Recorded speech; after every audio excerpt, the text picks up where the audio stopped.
আগের ম্যাচে পানামার জালে গুনে গুনে হাফ ডজন গোল দেওয়া ব্রাজিলের সামনে এদিন প্রতিপক্ষ ছিল মোহাম্মদ সালাহর মিশর। আফ্রিকার এই শক্তিশালী দলের বিপক্ষে বিশ্বকাপের প্রস্তুতিটা বেশ ভালোভাবে সেরে নিল কার্লো আনচেলত্তির দল। 48 দলের লড়াইয়ে কোন পরিকল্পনা নিয়ে মাঠে নামবেন সেলেসাওরা সেটারও মহড়া দিয়ে রাখলেন কার্লো।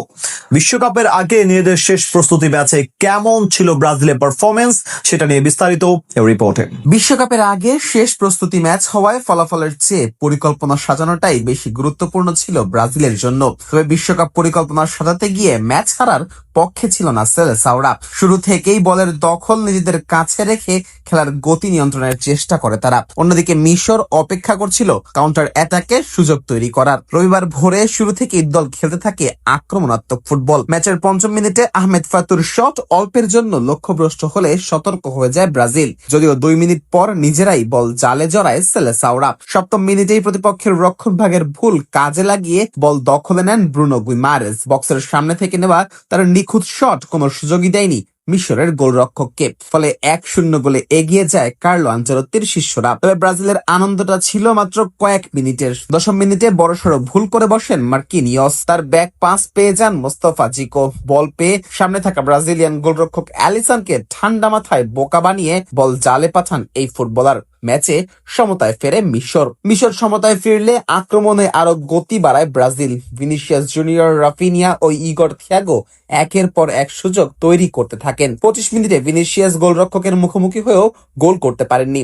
কয়েক মিনিট পর রাফিনিয়ার জোরালো শটও ঠেকিয়ে দেন মিশরের গোলরক্ষক মোস্তফা শুবেইর। প্রথমার্ধে ব্রাজিলের আক্রমণ ভাগের সবচেয়ে বড় আক্ষেপ হয়ে দাঁড়ায় এই ফিনিশিং। বিশেষ করে ৩৮ ও ৪১ মিনিটে ইগর থিয়াগো এবং ভিনিসিয়াসের দুটি নিশ্চিত গোলের সুযোগ নষ্ট হওয়ায় ১-১ সমতা নিয়েই বিরতিতে যায় ৫ বারের বিশ্ব চ্যাম্পিয়নরা। দ্বিতীয়ার্ধের শুরুতে একই সাথে বেশ কিছু খেলোয়াড় পরিবর্তন করেন coach Carlo Ancelotti. Alisson, Marquinhos, Casemiro, Bruno Guimaraes, Vinicius সহ একাধিক তারকা খেলোয়াড়কে তুলে নিয়ে নতুনদের সুযোগ দেন ব্রাজিল কোচ। দ্বিতীয়ার্ধের প্রথম মিনিটেই সফলতাও পেয়ে যায় সেলেসাওরা। মাঠে নামার কয়েক মুহূর্তের মধ্যেই গোল করে বসেন এন্ড্রিক। বক্সের ভেতর বল পেয়ে বাঁ পায়ের নিখুঁত ফিনিশিং এ মিশরের জাল কাঁপান এই তরুণ স্ট্রাইকার। ২-১ ব্যবধানে এগিয়ে যাওয়ার পর ম্যাচের নিয়ন্ত্রণ পুরোপুরি নিজেদের হাতে রাখে ব্রাজিল। অন্যদিকে মিশর ধীরে ধীরে আক্রমণ বাড়ানোর চেষ্টা করতে থাকে।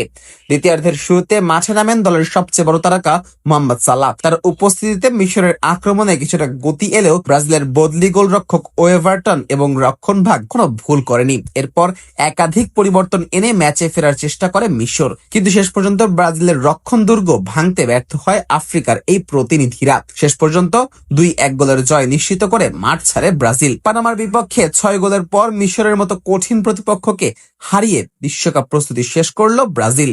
এখন তাদের পুরো মনোযোগ গ্রুপ সি এর প্রথম ম্যাচে। আগামী শনিবার মরক্কোর বিপক্ষে বিশ্বকাপ যাত্রা শুরু করবে সেলেসাওরা।